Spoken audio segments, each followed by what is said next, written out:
দেশের এবং প্রবাসের ভাই বোনদের প্রতি সালাম। আসসালামু আলাইকুম। আমি প্রভাষক ডাক্তার রিক্তা পারভিন, চেম্বার সেবা হোমিও কমপ্লেক্স অ্যান্ড সেবা ডিজিটাল ল্যাব, উপজেলা মডেল মসজিদের পূর্ব পাশে শিমুলিয়া, মাগুরা। আজকে আমার আলোচনার বিষয় বীর্যপাত না ঘটিয়ে দীর্ঘ সময় সহবাস করা বা বারবার সহবাস করা বা একাধিক নারীর সঙ্গে সহবাস করা। অনেক পুরুষ দেখা যায় যৌন মিলনের সময় বীর্যপাত না ঘটিয়ে পরপর কয়েকবার সহবাস করে, দীর্ঘ সময় সহবাস করে বা একাধিক নারীর সঙ্গে সহবাস করে। যারা বীর্যপাত না ঘটিয়ে পরপর কয়েকবার সহবাস করে, দীর্ঘ সময় সহবাস করে, তাদের ধারণা বীর্যপাত ঘটালে শরীরের ক্ষয় হয়, স্ত্রীকে সুখ দেওয়া যায় না, দীর্ঘ সময় সহবাস করা যায় না। আসলে এই ধারণাটা ভুল।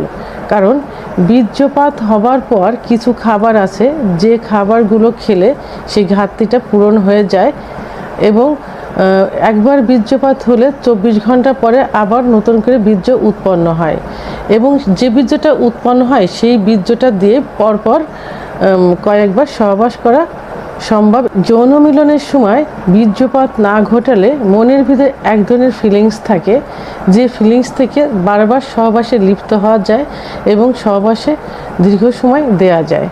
তো এই যে পদ্ধতি, এই পদ্ধতিটাকে তান্ত্রিক সেক্স বলে। আর এই তান্ত্রিক সেক্সটা বাংলাদেশে বিশেষ করে লালন শাহর আমলে, লালন শাহর মাঝারে তার ভক্তদের মধ্যে এই পদ্ধতিটার প্রচলন ছিল। ভারত উপমহাদেশে ঋষি সন্ন্যাসীদের মধ্যে এই পদ্ধতির প্রচলন ছিল, যেটা বর্তমান এখনও হয়ে আসছে। এই পদ্ধতি অবলম্বন করে উপকারের থেকে কিন্তু ক্ষতির ভাগটাই বেশি হয়।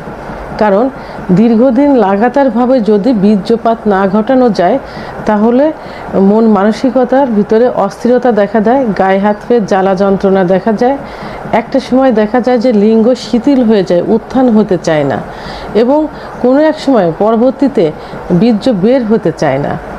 আবার দেখা যায় যে মূত্রনালীর সংকোচন হয়ে যায়, পরবর্তীতে প্রোস্টেট গ্ল্যান্ডের সমস্যা হয়। আবার দীর্ঘ সময় লাগাতারভাবে সহবাস করলে, অর্থাৎ বীর্যপাত না ঘটিয়ে দীর্ঘ সময় সহবাস করলে দেখা যায় যে মহিলাদের কয়েকবার অর্গাজম হয়ে যায়, আর কয়েকবার অর্গাজম হওয়ার পরে শেষ পর্যায়ে দেখা যায় বীর্যপাত হয়ে যায়। কিন্তু বীর্যপাত হবার পরেও যদি দীর্ঘ সময় সহবাস করা যায় তাহলে সেই মহিলার ভিতরে এক ধরনের অস্থিরতা এসে যায়, অধৈর্য এসে যায় এবং তখন কোনো কিছুই ভালো লাগে না এবং আতঙ্ক বিরাজ করে। পরবর্তীতে ওই মহিলা কিন্তু আর স্বামীর সঙ্গে সহবাস করতে চায় না।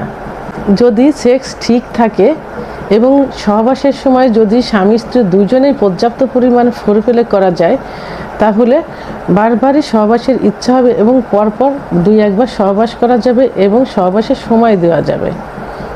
কিন্তু পরপর 2-1জন মহিলার সঙ্গে সহবাস করা এটা কিন্তু বৈধ না, এটা অত্যন্ত গুনাহের কাজ, কারণ তারা পর মহিলা।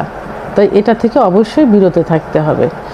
যদি দেখা যায় যে পুরুষের সেক্স কম থাকে, অর্থাৎ সময় কম দিতে পারে, তাহলে তারা এই যে তান্ত্রিক সেক্স এই পদ্ধতিটা অবলম্বন করতে পারে যদি কোনো সমস্যা না হয়। তবে 2-1 মাস এই পদ্ধতি অবলম্বন করলে যখন ঠিক হয়ে যায়, অর্থাৎ সেক্স ঠিক হয়ে যায়, সময় বেড়ে যায়, তাহলে অবশ্যই এটা এমনিতেই বন্ধ হয়ে যায় এবং বন্ধ না হলে নিজের থেকেই বন্ধ করতে হবে।